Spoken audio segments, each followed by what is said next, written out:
One of the most interesting things in life, from the time of gestation until the time of death, is the multiplicity of roles we play in this life.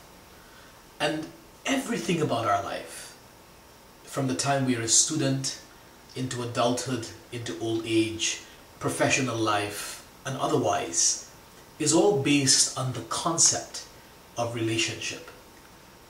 From gestation, the relationship the fetus has with its mother. And then in birth, the relationship we begin to develop with our friends in kindergarten and our teacher. And that goes into junior high school and high school, and of course when we graduate high school, a whole world of possibility open up. Because relationships, we begin to really expand in that area. Relationships in college, relationships in graduate school, relationships of all kind. Every day we play a role of infinite relationship. And here's what I mean by that. An infinity of relationships. The role of son, father, brother, sister, mother, neighbor, friend, lover, beloved, whatever it may be. Ultimately, our life is grounded on this platform called relationship. Relationship is not governed by money. Relationship is not governed by prestige. It's not governed by privilege. But it's governed by the principles of simplicity. The principles of the dynamic things that really make life worthwhile. If you're a rich person, if you're underprivileged, none of that matters when it comes to relationship. Because a relationship simply means one thing. It means two people coming together with a level of mutual interest, with a shared vision.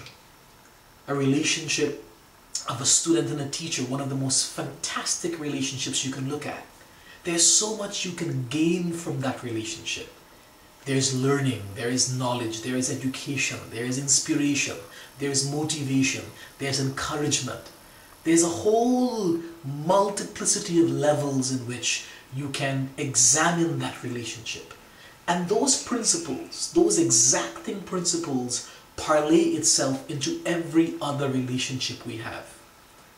But how can you sustain a good relationship? How can you create the governance of a good relationship? It's very simple. It's based on open communication, a level of which we can communicate openly and honestly and truthfully, no matter what the content or circumstance may be. But ultimately, it's about being free. It's about celebrating freedom in that communication. A big part of relationship is bringing your individuality, the sense of who you are, into that platform called relationship. And so there's so many wonderful experiences and experiential knowledge that one can gain from a relationship. A relationship is really a bridge. It's a bridge that you build with another individual.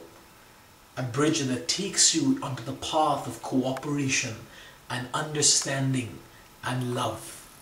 Ultimately, all relationships, whatever they may be, or whatever you and I define them to be, is based on the platform of love. Love because there is infinite wisdom to be gained. There is openness. There is freedom. There is a truthfulness. In fact, I like to call it one great poet, Rumi. He says, in a relationship, the naked truth gets exposed. What is more beautiful than that? In a relationship, you can really help each other grow. And I want to stress that it does not have to be an intimate relationship. It can be one with your neighbor. And the word relationship starts, or the ideology, the phenomenon of relationship begins from gestation. Because the fetus develops that relationship with its mother, where she feeds that fetus through the umbilical cord. And that exact relationship, the exacting principles, goes further until death. One of the things that in all relationships you experience sometimes is imbalance or misunderstandings or miscommunication. But when you are open to the idea of truthfulness, of free communication, and an open mind, every relationship can bear the fruits of fulfillment. Why? Why is relationship so important? Can you imagine living like an island?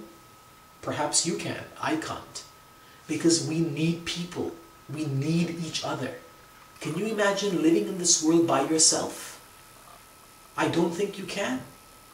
Whether it's you are a consumer and you're buying a goods, a product from someone, you create that relationship. You establish that relationship as consumer and manufacturer.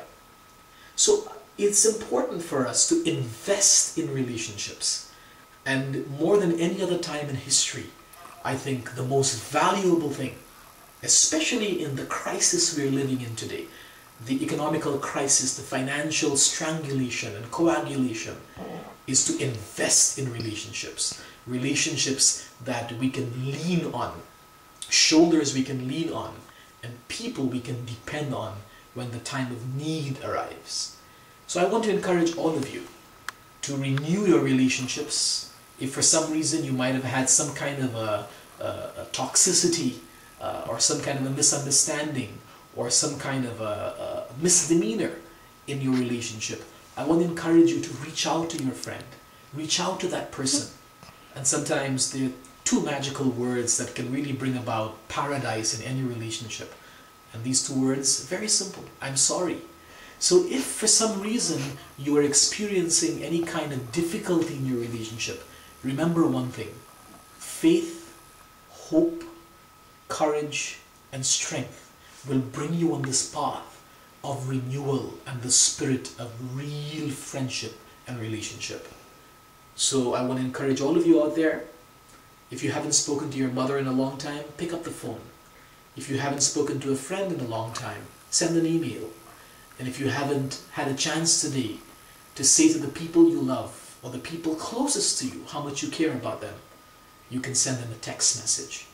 Because the only thing that really is important to all of us, no matter who we are, where we come from, where we live, what your zip code is, or what your title may be, it is grounded in the platform of relationship.